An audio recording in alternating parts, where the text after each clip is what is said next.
Avon by the Sea, New Jersey. I hope that's how you say it. Avon is makeup to me, so Avon. These are two beachfront towns separated by the Chilli Shark River, and this flows into the Atlantic Ocean. There was no indication that the car had been broken down before being deserted, and when the cops arrived, they found the keys still in the ignition. As the cops started to look for the missing driver across town, Michael Stern was becoming increasingly concerned about his 19-year-old daughter, Sarah.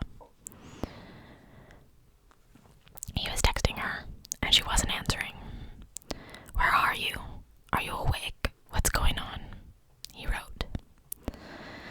At first, this abandoned car looked like a suicide.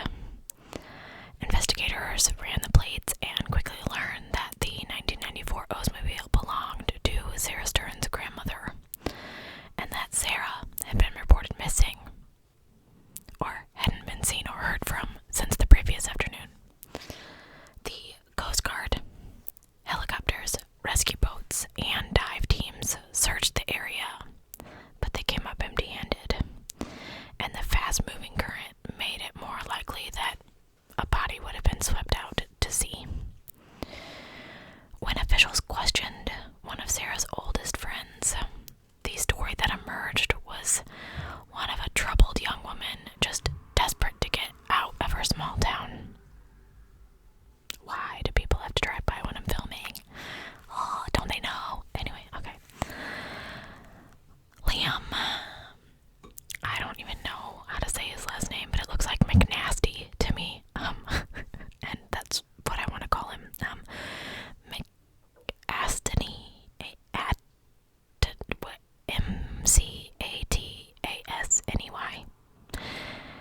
Liam told the police officers that he knew that she had just been trying to get away, that she was planning on moving to Canada. They had been friends since they were in the 3rd grade. He said that she had threatened to kill herself at least one other time prior, and that she had developed trust issues with her father, who was absolutely crazy and had stolen money from Sarah at least one time, and that they had been arguing constantly for the past several months, and Sarah had been talking about needing to get away as the relationship deteriorated. That makes me so sad. Later on you find out it's not true, but still, defamation. 2 months after Sarah disappeared, however, the police made a arrest that shocked this town. Liam, then 19, was charged with strangling his childhood companion and recruiting another friend, Preston, who was also 19, to help cover it up by staging it as a suicide.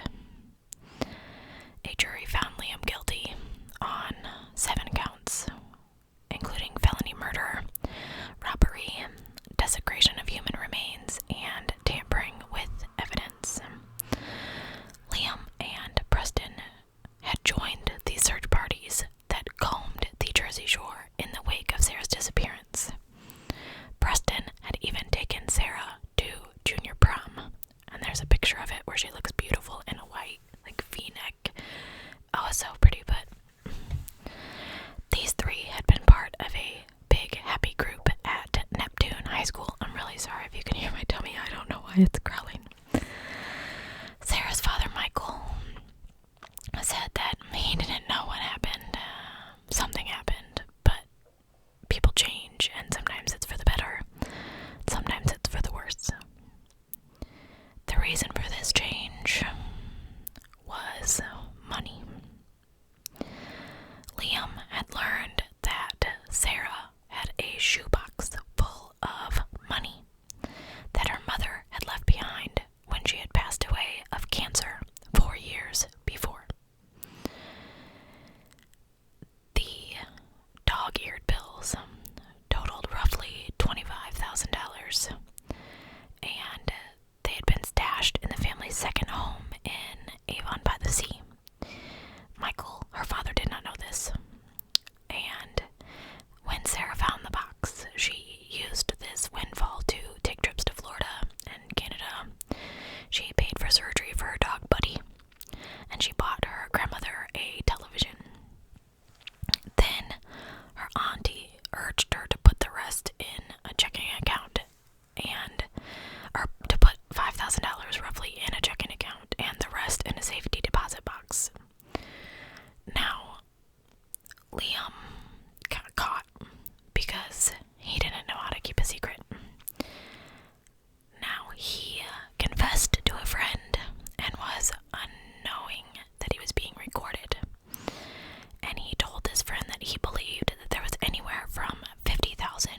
it's not enough for you to do what with, because you're going to jail, bro.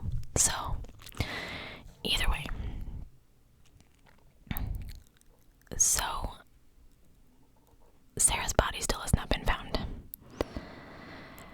But the idea that she could have killed herself or left for Canada without telling anyone never really made sense to them.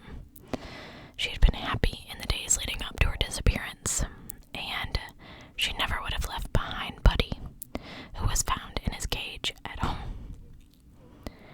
Now, like I said, the key break in this case came when Anthony Curry, a horror film director and a friend of Liam, told the police about a conversation that the two of them had had on Thanksgiving night, 2016, a week before Sarah's disappearance. Curry said he told me he was going to meet up with Sarah, that she had found this money. They were going to count it together, and he was going to choke her, bring her to a bridge, and throw her off. And that Preston was going to drive the escape car. They were going to bury the money, leave the keys in the car, and make it look like she killed herself. So police took this tip and they ran with it. They set up a hidden camera in his car. What's his name? I want to call him Curry, like Aquaman. Anthony. Anthony. They set up a hidden camera in Anthony's car, and he made plans to meet with Liam. And they met on January 31st of 2017. He drove along. He sang to Bad Reputation by Joan Jett and tried to calm his nerves. He parked on a residential street not very far from the beach, and Liam hopped in the passenger seat and commented that he was hiding from the police. Not for long, broski. Later on, he told Anthony that he had enough to live comfortably in his house and throw parties all the time, but that this haul of money had not been what he had expected. With no apparent remorse, Liam described killing Sarah. It took me a half an hour to kill her, he said in the video. I thought it was only going to take a couple of minutes. She had a seizure, and I got a shirt and shoved it down her throat so she wouldn't throw up, and held my finger over her nose and actually set a timer on his phone. That made me absolutely sick to hear. I don't know if this video is available for the public, and feel free to go search for it. But after the Missy Beavers video, I don't know if I want to watch any more videos. I have had nightmares about that video. I don't even know why. It's so straight. He was just walking around, nothing happened. Anyway, to hear a killer confess about how he killed someone, I don't think is very good for my mental state, so we're just not going to do that, but feel free if you're interested. After the half an hour, he put her in the passenger seat of her car, backed the car out of the driveway in the same way that she did, in case anyone was watching, and that his biggest problem was Buddy the dog. But I don't understand why, because then he said he just laid there and watched and didn't do anything. Was it a problem that someone was watching you kill someone? Or that you had to leave him? Or that this is your childhood friend and you're attached to her dog? Because my childhood friends love my dog. Whatever, dude. You're a weirdo anyway. So, of course, his defense attorney had an explanation for this video. When the trial started in January, he said, and this was a stretch and it was a good one, that Liam had been auditioning for a role in one of Anthony's slasher movies, because he's a horror film producer, He wasn't confessing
there's supposedly $100,000 involved, and you're only gonna get $3,000.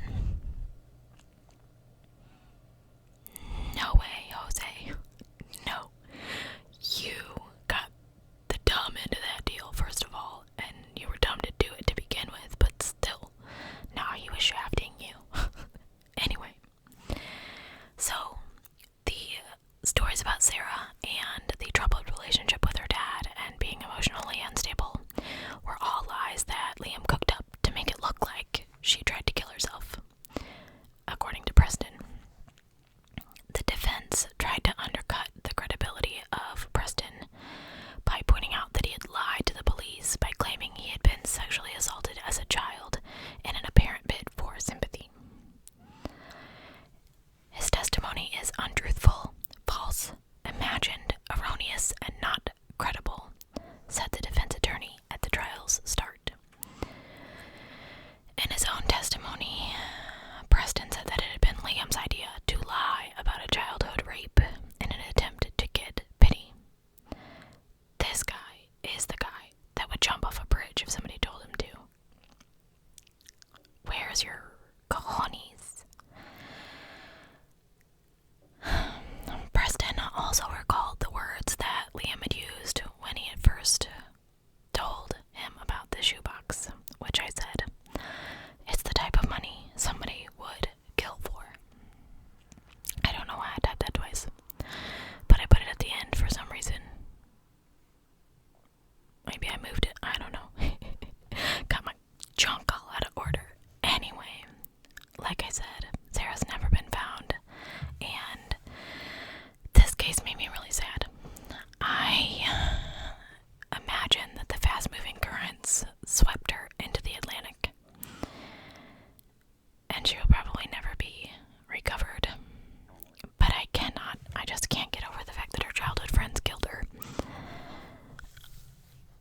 For money. I mean, I know, like, there's always a motive. But, I mean, we've done some pretty strange ones where they just killed people because they didn't like them. So, I don't know. It really depressed me. Anyway, have you heard of this case? Did you hear about it? Did you watch the thing on